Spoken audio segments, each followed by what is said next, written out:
Sveiki, brangieji šokėjėliai, brangiausia Erika, Andriau.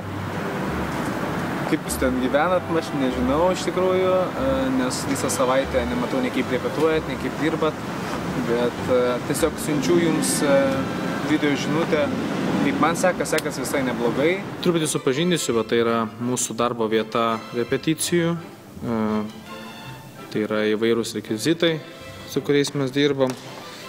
Tai nereiškia, kad aš labai fainai laisvalaikį leidžiu, tai yra tiesiog vaidybai. Tai yra ne ledas, tai nėra Austrės. Viskas yra netikra, žodžiu.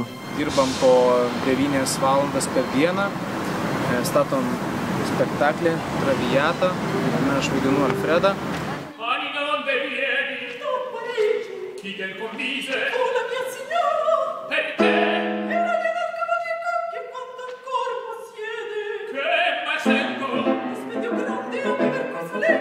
Labai stipriai prašau palaikyti mano brangiausią žmoną ir vedėją, kuris šiuo metu mane pavaduoja ir labai man padeda.